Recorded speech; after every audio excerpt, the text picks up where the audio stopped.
Hello, cool artisans. My name is Shonda, and welcome to my channel Under the Needle. So, recap, right? So the last video I made was last week Friday, and I was talking about what I was planning. And so let me let you know how that went. So, I woke up Saturday morning. It was like 5:45, and I tried to go back to sleep, and I couldn't. So I got up, got dressed about 6:15, and I was like, I might as well come downstairs. And I came down here. So, Friday night, I cut out all of the pieces for the applique project, which was the larger project in the Open Gate subscription quilt box. So I had done all the cutting. So Saturday morning, I came downstairs and I was like, well, I might as well just sew together the triangles to make the not half quad, what do you call it? It's not a half square triangle. The name is escaping me right now. Why can't I remember what this is called? Hourglass block. Lord have mercy. So I decided to start sewing together all of the hourglass blocks. I'm like, well, I can at least do that, right?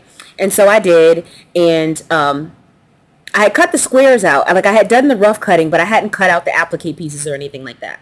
So I went ahead, after I had sewed all of those hourglass blocks, I went ahead and traced all of the applique pieces. And I'm like, well, since they're traced, I might as well just cut them out. So then I cut all the pieces out, and I was like, well, since I've already cut them out, I might as well go ahead and iron them on, right? Why not? So I cut everything out, and it don't do like me. So when I went to do the applique, first of all, read instructions. Read the pattern before you start doing anything. I don't do that. I tend to read the cutting instructions, and then I just start going. And I made some mistakes. I made some cutting mistakes. Well, I ended up being okay, sort of. So first of all, measure twice, cut once. I didn't do that. So my squares were kind of the wrong size, but it ended up being okay. So there was that. And then I didn't read that you have to be careful with your cutting to make sure that you have enough fabric left over for the applique. And I didn't do that, but I ended up having enough anyway. Now, initially, I had decided that I wasn't going to use this rust color, right? So the project that I'm talking about, because y'all might not know,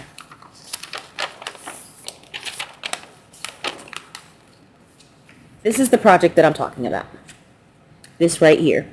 This is what I was making, and you can see the rust color. So I was going to leave the rust color out because I thought that it would go better with my home without that rust color.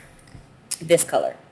It's got, I got strands and strings. So I was going to leave that out. And I did the math, and I had enough pieces to just completely leave that fabric out and still be fine. However, I did not pay attention at all. I did not read, and I fused the daggone heat and bond to the right side of the fabric instead of the wrong side of the fabric. And I did that for 2 different strips for the leaves. 2 different strips. So now I was short leaf fabric. So I was like, well, I'm going to have to go back and incorporate this rust fabric so that I have enough leaves. So I did. And then I did so I ironed everything on. I placed everything where I wanted it to be. I cut everything out. I placed everything where I wanted it to be. I got everything ironed down. And then I got a scrap piece of paper, and I played with the different applique stitches on my computer. And I found one that I liked the best, and I decided to use that. And so this would be my applique here. You can see my blanket stitch. And then I decided, I did that for the 4 corners. So there's 4 corners that have leaves like this. I did that for the 4 corners. And then I decided that I didn't really like that. And because The blanket stitch, there's so much stitching on the back. I don't know, it just made it feel very hard, very stiff, and it just poked so many holes in the fabric, like visible holes. You probably can't see them, but it just had visible holes. And my needle was fresh. I had a fresh needle. So I was like, well, I don't think I like that. So for the rest of them, I decided to just use a basic straight stitch. And you can kind of see my straight stitch there. Now I chose to use 100 weight thread because I'm not good at this. I wish I had used 100 weight thread when I did this, but I didn't. So I used 100 weight thread, so it's very thin. It's a very thin thread. And on some of, like on this one here, this, you can't even see the thread. You can't even see it. You can barely see it on this here. You can see it, but it blends really nicely. And then on these, I had a different color that I used. You can barely see that color. It's just a very thin thread. It's called Wonderfill. So I used that. And I got everything sewn down. And I didn't die. Here's my project. Let me step back a little bit. So here she goes. And so my hourglass blocks don't have any of that rust or amber color in them because, again, I wasn't planning on using it. So I ended up having to use, some of the leaves, which is fine. So I really like how it came out. The only reason I haven't finished it, because this is really easy. It's a small project. It's super easy to baste it, but I haven't decided on a backing yet because I want the backing to be in the same spirit as the front fabric, right? So I had chose a backing that I had liked. I'll show you, hold on.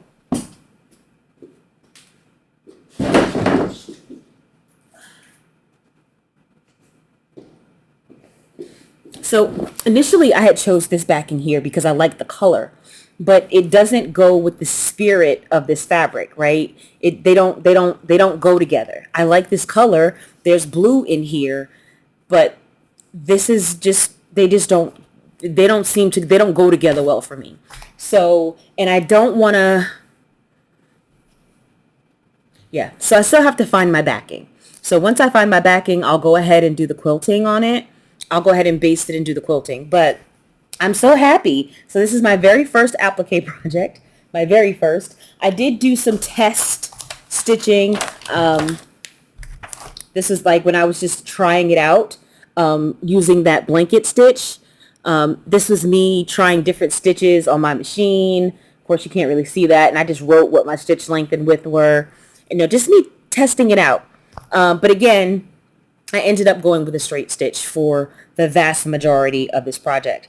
And again, I had a nice brown thread for the trees, and you can barely see that thread. You can barely. So I'm super happy because I did applique for the first time, and I didn't die. And to be honest, the thing that drew me to quilting, the very first thing that I saw, and this is back in 98, 99, the very first thing that I saw that drew me to quilting was a sunbonnet Sue, right? I was like, oh, this is so cute. The little girl in the little dress that kind of goes out, and she's a little chubby and round, and the hat. And I was like, oh, this is so adorable. And then when I went to go research how to do this, it was applique. And I was like, no, because there was no internet. There was internet. There was no YouTube. There was no streaming. There were no videos. And so to try to learn how to applique by myself, by reading, and I didn't even know what heat and bond, I didn't know what any of these products were. I didn't even know if heat and bond existed then. I don't even know. But just trying to figure out not just how to trace the stuff and how to I was like, no, that's going to be later. And I do believe I did trace one out. I don't know what I did with it, but I believe that I did trace one out and I cut the fabric out, but I never did anything with it because I didn't know what to do. And I didn't know what stabilizer was. I didn't know what any of these things were. And I was like, that's just too much. So then I just went with regular quilting. So even though it was an applique project that drew me to quilting, I didn't actually do any applique until 25 years later, which is kind of crazy. But I love how it came out, and I did not die. So I can do it, and so can you. So that was my Saturday. So Saturday, I got up and I pretty much just worked on this until I got a text from my friend, who I had just met up with a few days before. And she was like, hey, me, my husband, you and Adrian, you want to meet up, grab a bite, have a beer. And it was about 1 o'clock at that point. And I was like, yeah, we can meet up at like 2 o'clock. So we met up, and then I think at that point I had gotten everything ironed on, but I hadn't done the sewing yet. So when I got back, that's when I did the sewing, at least a good bit of it. And then Sunday I was supposed to do my stepdaughter's hair. And watch some football and all that stuff. And I wasn't planning on doing any sewing on Sunday, and I didn't. But what happened was, I got kind of lazy, and I'm like, the next day is Monday. It's Columbus Day. I don't have work. They don't have school. So I could just do it tomorrow. And then it got to be about 4 o'clock, and I was like, wait a minute. I haven't gotten any text messages, emails from the school, no phone calls. And normally I get something when there's a holiday. So I went and checked the calendar, and lo and behold, they didn't get Columbus Day off. Normally they get Columbus Day and they call it winter break or fall break or something like that. But not this year. So I was like, oh, shoot. Well, we're going to have to do it tomorrow. We're going to have to do it Monday after school. Well, I gave her the choice. I was like, hey, I can do this hair now, or I can do this hair Monday after school. Well, this week was just the week for children to get in trouble. So on Monday, she got in a little trouble at school. And so she was kind of, scared because she got in trouble at school. And so, I just kind of put it off. So I was like, I'm not going to try to do that today. So I ended up not doing her hair. We're just going to do it on the weekend, which is going to be fine anyway, because I do it every 2 weeks. And if I had done it last weekend, it would have been due the weekend that I'm going to be away at a wedding. So we'll just get off cycle this week. I'll do it this weekend, and then we'll do it the weekend after the wedding, and then we'll be back on track. So, but then Monday evening, I got sick. And I told you guys once before, you probably don't remember. Why would you remember? But my natural body temperature is low. It's like 97.5, between 97.0 and like 97.7. So when I have a temperature of 99 or even 98.6, for me, that's a low grade fever. So I felt like crap. I had body aches. My stomach was hurting. I just did not feel well. I didn't have any other symptoms except the mild fever, the body aches, and an upset stomach. And I couldn't sleep. Like, I didn't sleep well.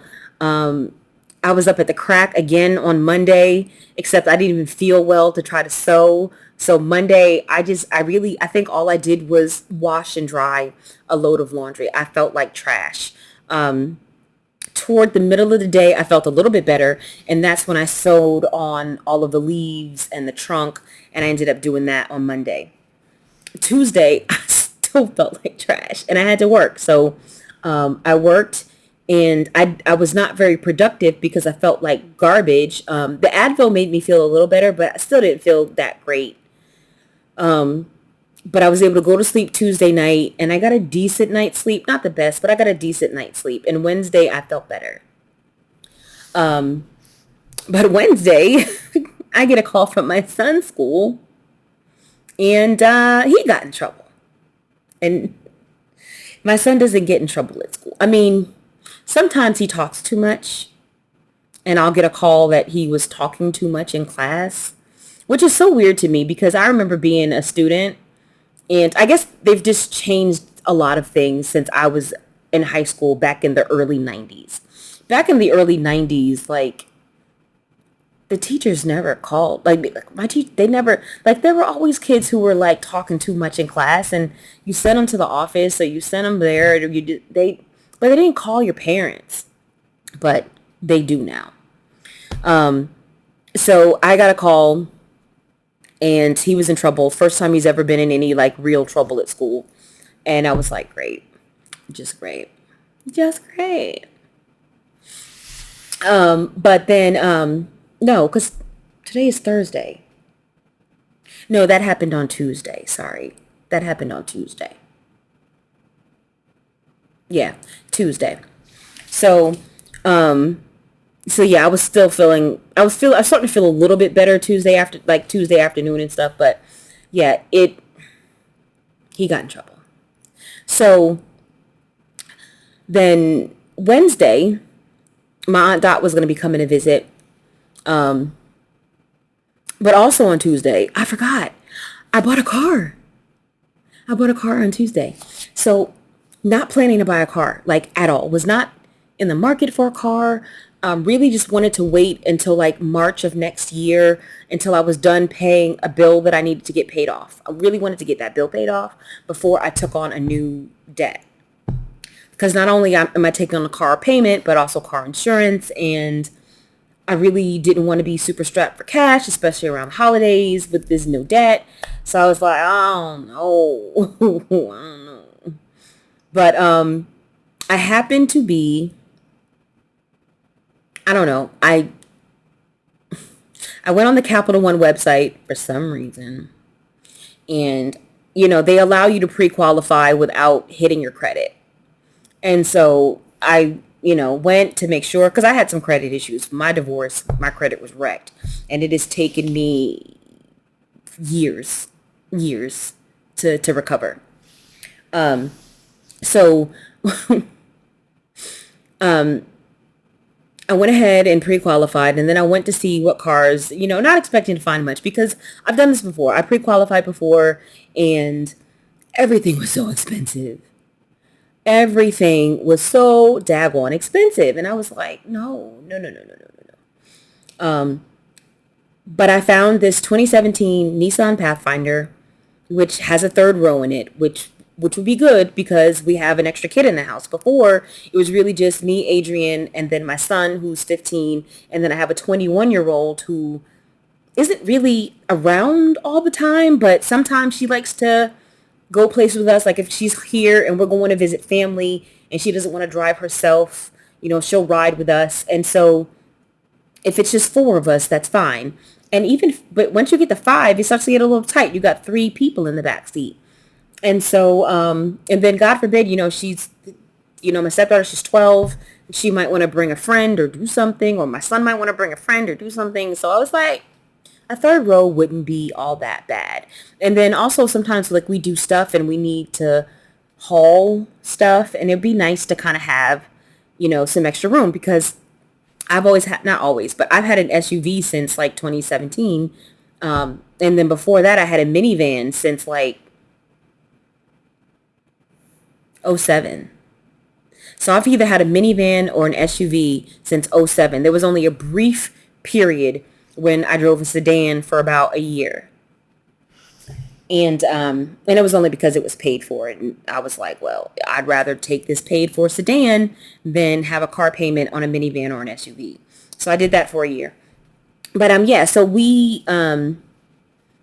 went and I called the dealership, and I think the car had like 63,000 miles on it. It was 2017. It had been in a couple minor fender benders. And so there was there's a little spot where you can tell where, there was a little fender bender, but nothing serious. Everything else checked out. So I was like, I think only one owner. So I was like, yeah, why not? And I think my car payment was going to be like, I don't know, 3 something, in the low 300s.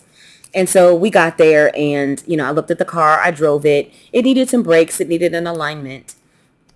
And so we got in there, and it was like, hey, I'll buy, if you do the brakes, you do the alignments, I'll buy the car. And they were like, cool. And they were like, well, would you want the warranty? Which I never get the warranty, guys. I never get the warranty. I never get the But also most of the cars I've gotten over the past 15 years were cash cars. Like I just saved up 7-8 grand and paid cash for the car. My Kia Sportage that had gotten wrecked, I did finance that vehicle, but it was a certified pre-owned, so it came with, already a 2-year thing from the dealer, and it was still under the manufacturer warranty, the 5-year bumper to bumper from the manufacturer. It had a 10-year powertrain, so I was like, no warranty, I don't need it. But this time, because it was a 2017, and it was just like, and it had been in a couple minor, couple minor like fender benders. They're really fender benders. I was like, maybe I should, get the warranty. So I got the warranty. So I think my payment ends up being like $387 or something like that. Nothing ridiculous. And I think my insurance is like $125 a month for 4 months. I put $300 down. It's like $770 for 6 months or something like that. Cool. So it's going to be a little tight. It's going to be a little tight. I have to redo my budget to make sure that I pay everything where it needs to be paid and everything gets done. So there's that. But so yeah, I'm happy. I got a car. Now I'm scared to hell driving it. I get also because I haven't done a lot of driving. Like back before the pandemic, I drove to work every day. So from the time I got a license when I was 26, so basically for 20 years, I was driving constantly. But then in 2020, I wasn't driving so much. I wasn't driving as much anymore. And in 2022, I started doing some Instacart and some DoorDash for extra money, yeah, but also to get used to driving again because I noticed I was having like mad anxiety when I was driving, especially when I had to change lanes. And then some lady rams me in an intersection. And then prior to that, me and Adrian were driving and hydroplaned and went off the road up an embankment. And I just think those two things just increased my anxiety. I just hate driving. So needless to say, driving that car back from the dealership, was pretty slow going. I really wanted a car that had blind spot protection just to give me that extra peace of mind. Now, I always check my mirrors and I always look, but a little extra protection would have made me feel more secure, but this car doesn't have that. So I ordered some blind spot mirrors and I'm going to pop those on my car and we'll see how that goes. Maybe I'll feel better. And I think what I'm going to do is, at least a few times a week when I'm going to take my lunch break and just do a little driving, even if it's just locally, but really, that way I just get used to the car because I'll feel more comfortable once I'm used to driving the car. And also, it's large. It's larger than, it's not as big. It's the size of my minivan, which I used to whip around in that thing. And it's that size, but I just haven't driven a car that large in a while. It just feels like I'm taking up the whole lane. It feels like I'm about to get out of my lane. I got to get used to it, guys. But, so we left the car there because it was like late. We pulled up at like 6:30. They closed at 7. So when we finished all the paperwork, it was like 8 o'clock. And, of course they couldn't get the brakes done and the alignment done that day. So, and I think also it needed some coolant in the car and it was missing like the cap to the windshield washer fluid, right? So they did all that and the car was ready today. And so we just picked it up. I actually just got back from picking it up. So excited about that. I'll be able to drive again. I'm probably going to have to do a little, not have to do, but to make things more comfortable, I'll probably do a little Instacart or DoorDash or deliver some Amazon groceries or something like that to make, not crazy, but just to make a couple $100 extra per month to help offset the expenses that I just took on. Now, once I get to March of next year and that bill that I'm paying is paid off, that'll free up $300 a month and I'll be fine. But until then. So yeah, that's really all the sewing that I did. So Wednesday I did I didn't do any sewing. I didn't do any crocheting. I haven't crocheted all week. And mostly because, like I said, Saturday I sewed. Sunday I watched football until I got sick. Monday I felt like, not Sunday, sorry. Yeah, Sunday I did until I started feeling sick. And then Monday I didn't feel well. And then Tuesday I didn't feel all that great. So I just didn't do much. I think I washed a load of laundry. I washed and dried it, but it has not been folded. It's still in the basket.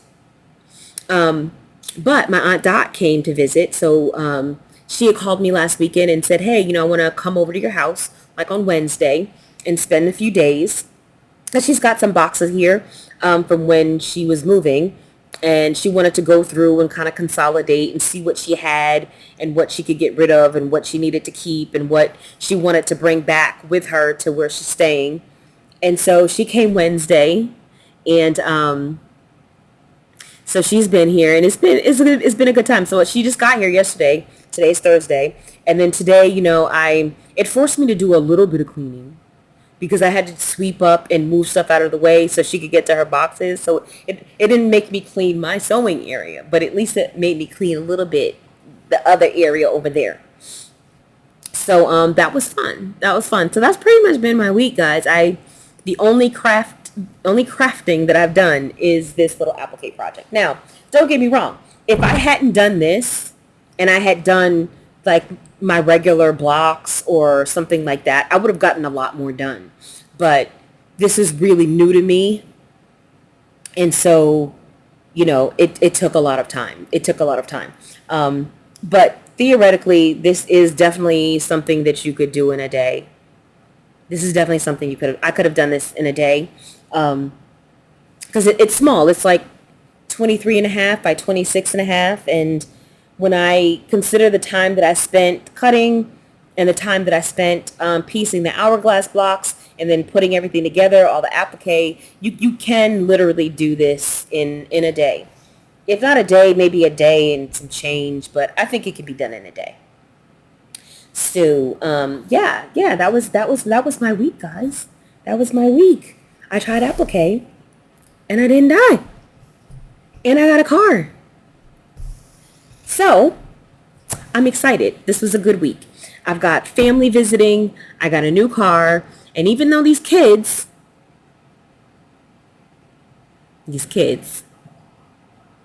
oh, my daughter swung by the house, the one who's in college, she stopped by for a quick sec. That was nice. So, I can't wait to tell her I bought a car. I can't wait to tell her. I can't wait. But anyway, guys, I'm sorry. I've prattled on long enough. That's my week. That's the full catch up. But I thank you for tuning in, and I will see you guys next video.